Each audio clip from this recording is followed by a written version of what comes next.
This video, as I said, is called Fuck Them Kids. So, we're going to be looking into some articles and some firsthand perspectives of people who had children and regretted it. I think it's important to see the other side of this debate, this much heated debate that's going on now. I wouldn't even say debate, but you just have a lot of people who are just encouraging others to have children blindly. And I think that if you're someone like myself that has always been, I'm not on the fence, but I would say if you've been someone who maybe you feel like you don't want to have kids. I'll just put it like that. You're somebody that's like, I don't want to have kids. I like having my freedom. I don't want the stress, the responsibility, whatever the case may be. I don't want to have kids. But maybe you're more on the fence. Maybe you're considering it. Maybe you're dealing with pressure from family, society, and things like that.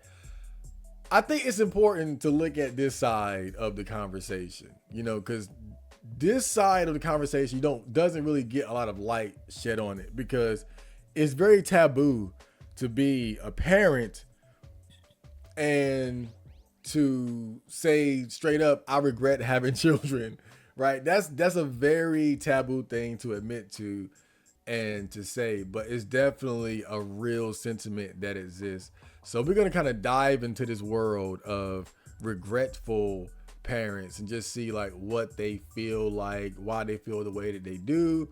So let's get right into it. All right, so let's start here. This is a good place to start. The mothers who regret having kids. I wish I were holding a cat and not a baby. Okay, so while it's rare for regretful mothers to speak out openly, there's evidence that they are a real and struggling minority. Tanya was never sure about having kids. She told friends and family she wasn't convinced she wanted to be a mother, that she didn't feel a zest for children. In response, people assured her she'd be overcome with love for her own children and warned that she would deeply regret missing out on motherhood. Right there, we already have like two good points, right? Like overcome with love for your own children. Even myself, I can get that. Like, let's just say somehow I ended up getting a girl pregnant. As miraculous that would be, even as someone who doesn't want kids, I also believe that if I did have a kid, I'm sure I would love the little bastard. It's like, oh Lord, this life in my hands. If I loved Fender, the dog I used to have, rest in peace, as much as I did, I can only imagine how much I would love a child. But, this is one thing that people don't understand about people like myself who don't want to have kids. It's not because we foresee not loving the child. That's never been the thing. Like, I'm this motherfucker. Right? That's never been the reasoning. For me, and I think a lot of other people who don't want to have kids, a lot of it comes from our concern over the happiness of the child and what type of lifestyle we can realistically provide for them. It's one thing to love the child, but then is it fair for the child to have to live in squalor or less than ideal circumstances just because you wanted to have kids? And I always think about stuff like that. Like what quality of food are you able to provide your children? Are they going to be eating good, healthy, organic food? Can you afford organic bananas, nigga? Or will they be eating pesticide infused vegetables and fruit from the discount aisle that's going to be slowly poisoning and corrupting their body? I think about shit like this. What type of school are they going to have access to? Are they going to be able to go to a private school? Or are they going to be going to school with gangbangers and fucking Bloods and Crips and BDs and GDs and shit like I did? What quality of education are they going to have access to? And just a quick story. I went to McDonald's on the other side of town, and there were like these white kids in there, and they were talking to one of the women that worked in there, and they were talking about how they went to a private school. And I just remember I looked at those young white boys, and they just looked so healthy. They were just healthy, clean, happy. It was just like looking at a different side, right? Because and I'm not saying you didn't have like happy, clean people where I went to school. I'm just saying like they had a different aura about them. They had a different vibe. Like they weren't like the people I grew up with. Even the white kids at my school, like it was just something different about them. And it was just kind of a reminder of like class differences and what like what you can provide for a child when you have access to more. You know, being able to put your child in a private. So again, it's not the projection or the prediction that you're gonna hate the child so much as I think a lot of us, we question whether or not we can provide a good lifestyle and good living circumstances for the child. And you can disagree with this or if you want to, but I'm not into the idea of having kids just to provide them with a mediocre lifestyle. Just to be feeding them goddamn Dino chicken nuggets and Red Baron pizza every day, just so they can go to school with BDs and GDs.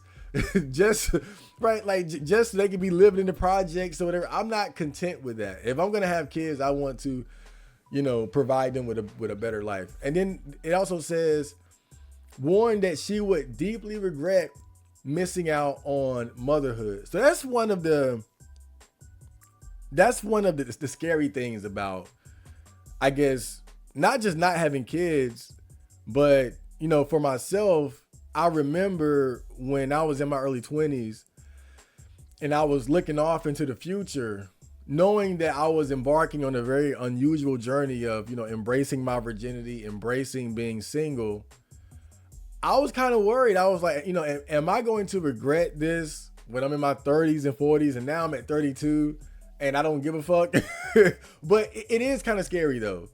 You know, you feel one way in your 20s, but you might not feel that way going into your 30s and your 40s. And I just know at 30, when I was in my early 20s, I wasn't so much worried about not having kids. I think I was more so concerned about like never having like relationship and sexual experiences, which is like, I guess, connected to that.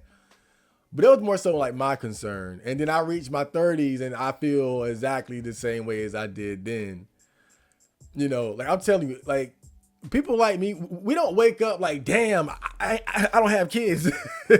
I was waiting for that to happen. It never happened. Like you don't just wake up and be like, where the kids at? Fuck them kids. That's the theme of the show. Now, I'm sure some people do, but even then, like I said, it's different. Because if you have kids and you regret it, you can't put the genie back in the bottle. If you don't have kids and you regret it, and depending on how old you are, you can have kids or you can adopt. Like you have more options as someone who doesn't have kids than someone who does have them, because there ain't no going back from that unless you want to like do some, like you want to really be like like do some illegal shit. There was a lot of comfort and probably unintentional gaslighting, says the Alberta-based 37-year-old, now a mother of 2 children under 5. Tanya, who requested so she was like my age when she had these children or around that age. And that makes sense because around 32, that's when a woman is getting to that point where like these are her last good years to really have like the healthiest offspring possible. So, and it's no going back after that. Like you can have kids in your late 30s and 40s and whatnot, but the chances of them having some sort of like health issue or developmental problem is going to be increased by quite a lot. So I can see how at that point in her life, she was kind of like, right, kind of stuck between the two extremes. Whereas like if I don't act now, like I'm not gonna have the opportunity to like the best opportunity or the ideal opportunity to do it later. And she chose wrong, as the title of this article would suggest. Tanya, who requested to withhold her surname for privacy reasons, decided to have a baby in part because she knew her husband wouldn't be fulfilled without experiencing fatherhood. She hoped that all those assurances would be correct and that she would snap happily into mother mode. See, that's one of those things that I can't relate to. You know, her husband wouldn't be fulfilled without experiencing fatherhood. Like, I don't get that. I never felt that. You know, I've been happy and, you know, fulfilled just doing what I do now. So that's one of those things I think you gotta be careful about, because like she said, it's like it's comfort, but also unintentional gaslighting. And I would say projection too, because you have some people who just don't feel complete without experiencing being a parent. And I think they project that onto other people. And they have to understand some people don't feel that. I don't wake up feeling like something is missing, like something is off. I don't feel like I have to have children. I don't have those type of feelings. Like, again, I don't wake up like, where the kids at? I wake up like, damn, life is good. Life is peaceful and stress-free. Damn. But that is not what happened. As soon as I got pregnant, I was like, oh God, I don't want to be pregnant, says Tanya, whose second child was unplanned. But I kept believing I'll have the baby and then I'll be fine. After giving birth to her first child, she experienced postpartum depression. I haven't reached the point where it's been fine, she says. So if you don't know, postpartum depression is what typically occurs for women after they have children. They go through a period of deep depression, mood swings, and discomfort. And typically, like, this is anything unusual, but typically what happens is, as time goes on, you know, these symptoms begin to kind of go away, and then they balance out as time goes on. So even though it's serious, it's not unusual, and usually it's not permanent. Transitioning into motherhood, Tanya felt a measure of what she calls identity erasure, the loss of her past self and all she had prioritized and enjoyed, such as making music and teaching yoga. But the issue was more fundamental than that. She simply did not want to be a mom. And we're gonna see this later, but there was somebody in a thread later on that mentioned that, like, that loss of identity, how your life becomes so consumed with the raising of the child that there's just no way that the average person can just maintain who they were before that. Like, it's such a demanding responsibility, at least when you're trying to actually be a present parent, that, again, like, it's just a complete game changer. It's not about yourself anymore. Your life revolves around somebody else, and they're so vulnerable and so needy for so long that it's hard. It's hard to snap back into who you were. Tanya says she feels foolish for making such a permanent, life-changing decision despite her uncertainties. Her experience, while deeply personal, is part of a larger pattern shaped by societal pressures and expectations that have long dictated women's roles, a weave of patriarchy, religion, capitalism, and the gender essentialist idea that those who can bear children should do so. Women without children have been historically mocked, pitied, and stigmatized in many cultures. The notion that having children is the only way to be a normal adult woman has long been encoded in U.S. culture. European settlers lived by the biblical injunction to be fruitful and multiply, and the need for children to labor in the fields, which led to lots of progeny, writes Rachel Cheristeel, historian and author of How to Be Childless, A History and Philosophy of Life Without Children. So this kind of talks about, like, the social pressure to have children. Now, I'm kind of lucky in that in black culture, you don't really have a lot of that. Like that's more so something that you see, especially like in like with white people nowadays. And I think some of that stems from like the sense that they have in the countries where they're the predominant race, that these other races are coming in and reproducing more than they are. And so I think that's some of that stems from there, where they feel like they have to compete in terms of like reproducing and whatnot. But still, in certain cultures, you do have like that pressure. But again, as a black man in the black community, I've never really experienced such pressure. I think if anything, it's the opposite. You know, for us, we're usually told not to go out and get girls pregnant, and girls are told not to go out and get pregnant, because the assumption is that if you get a girl pregnant, or if you're a girl and you get pregnant, 9 times out of 10, you're doing it under unfavorable circumstances. Like you're doing it with the wrong guy, the wrong girl. You don't have a job. You're too young. You don't have a house. You don't have a plan. So it's kind of interesting as I read this, because, you know, even though growing up, there was like pressure from my peers to be engaged in like sexual activity, we don't really have like the same pressure as far as like reproducing and having kids. Because like, again, I think the expectation, unfortunately, is that we're going to fuck it up more often than not. Today, the idea persists in trad wife social media content portraying stay-at-home motherhood as idyllic and serene, and is upheld by politicians who reduce access to reproductive care or fretting, like Donald Trump's vice presidential running mate J.D. Vance did in 2020, that not having kids in your life makes people miserable and sociopathic. Now, how true that is, I haven't crunched the numbers, but I'm someone who doesn't have kids, and I'm not miserable or sociopathic. So I think I kind of stand as an example of how that's definitely not always the case. You know, when I see stuff like this, I just think of just the endless examples that I grew up around of people who did have kids, but were just that, or just fucked up in one way or another.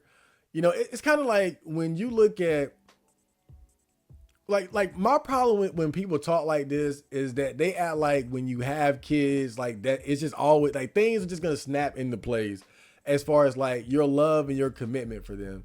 But when I think about it, I think of like all the, especially the fucking men in my community who had kids and just like completely abandoned them, right? So like, where's the love and the commitment, right? And the change in one's heart, but through the love of a child.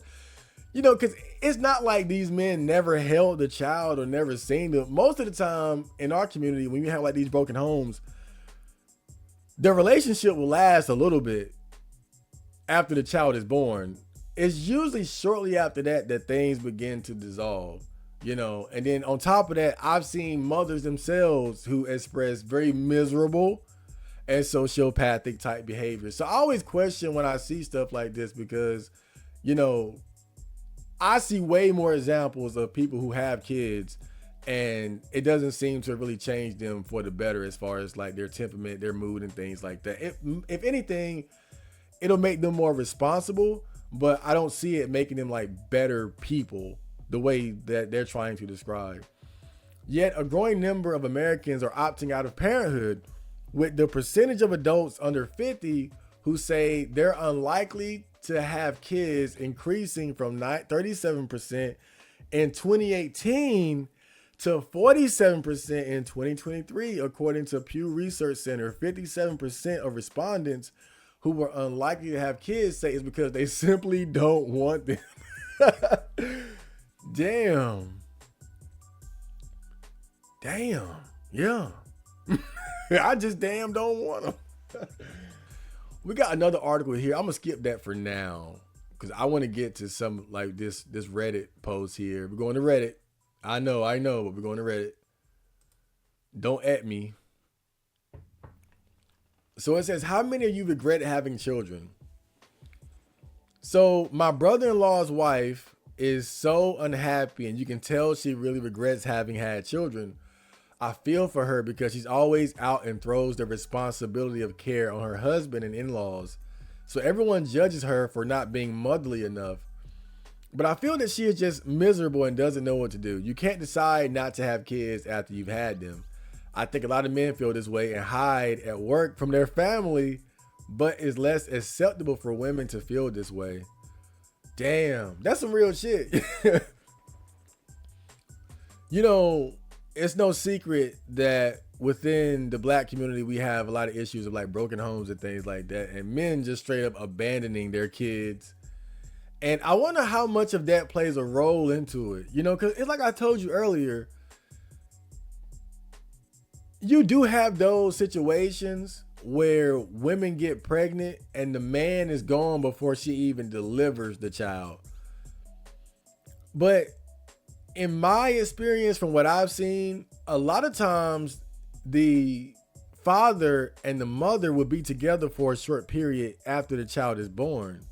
So they'll be together for about 6 months, a year or two maybe, and then things begin to kind of fall apart, you know. And we're kind of even seeing that on a larger scale, like on a bigger stage. You look at couples like Naomi Osaka and Cordae, the rapper. They broke up shortly after she had her first child. The guy in here mentioned DDG. DDG and his girl, they broke up shortly after they had a kid. Something about having kids, man, it can ruin a relationship. And but when you look at it, I wonder how much of a man abandoning his kids and the mother of his children has to do with that realization of like, whoa, this is a lot. Right? This is a lot. This is a lot of responsibility. I can't deal. I don't want to deal with this. That's real. I guess like whenever I think about guys who abandon their kids, I always imagine them just being like irresponsible all around, like before the kid is born, during, after. But when you look at it, a lot of them do try. They make an attempt to make things work for a while, but things just don't work out. And I gotta wonder how much of that is based on experiencing the reality of being a father and just being like, I can't deal with this shit. I can't do it. So this guy says, my mother loved having babies, little dependent bundles of love. She could cuddle like a doll and couldn't have independent opinions. She was extremely indifferent to having children and basically gave up on any parenting once we were teenagers. My youngest sister would disappear for days at a time at the age of 15, and my mother never knew where she was. Honestly, she would have been better off just buying some pets, and she would have been much happier in the long run. So that's an interesting perspective. So she says her mom liked having babies, but wasn't as invested in the process of actually raising them once they were, you know, independent, thinking, doing little menaces, you know, running around the house, destroying shit. Kind of makes sense, you know. You know, she said that she would have been better off having a pet, you know, and I think that's why some people find it easier to be like a dog mom or a cat dad or something like that because of the simplicity of it. But you would think too, though, that the actual process of dealing with the baby might even be the worst, right? Because of just how demanding they can be. You can't like leave them alone and things like you can with like a small child or a teenager. But I guess, you know, it just depends on what type of responsibility you would prefer. Because even once a child becomes older, they can do more for themselves. That comes with even more like a different set of problems. You know, I've seen that with my niece, right? Where really it was easier dealing with her when she was a child than when she was a teenager. When she became a teenager, that's when shit really went off the rails. So this person says, my mom never said it. She just oozed it out of every pore of her being. But then again, family life she probably envisioned was not the one she eventually got. And then this person says, my mother is in her 80s and still says nasty things about children in general.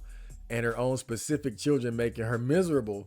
She is definitely the kind of person who feels like she is a victim of motherhood. This is one of the reasons why women need a choice, and that it's important that it is socially acceptable to not have children. I know it means that I would not exist, but the unhappiness, distress, and abuse that it caused are unrealistically high prices to pay, especially considering overpopulation. Well, you're never going to force society to accept, certain things, right? I mean, I guess you can work on that in a sense, but I think it's more so one of those things where the individual person has to be willing to kind of face and stand up to a society that's telling them to go left when they want to go right, or telling them to go down when they want to go up, whatever the case may be. You kind of got to steel yourself against that kind of peer pressure. Because I've even had to deal with that in my own way, not in regards to being pressured to having children, but pressured into like having sex and chasing after bitches and things like that. So, you can't expect society to go along with what you want. Sometimes you got to do that for yourself. But that's the challenge of it, is really thinking for yourself in the face of so many people telling you to do something you don't want to do. So this person says, I regret having children with the person I had children with. That's big too. I think this is a very underrated comment. I know so many people who thought they had a partner to parent with, but instead got another person they had to parent. So obviously getting with the wrong person, that can make being a parent a lot more difficult. That can make it a lot harder. In fact, I would say my mom says she regret having kids if she could turn back the clock, yada yada. But I'll say this: if she would have had us with the right person, or had kids with the right person, she would probably have a different perspective on it. I think a lot of it has to do with the fact that my mom, really, she had just one terrible taste in men every step of the way. But also, she never had a man in her life that she could depend on. So her entire perspective of being a mother is based on being a single mom, which is, being a parent in a 2-parent household is a challenge enough in of itself. But being a single mom who, at best or at worst had a step nigga around, so I think that that's a big part of it too.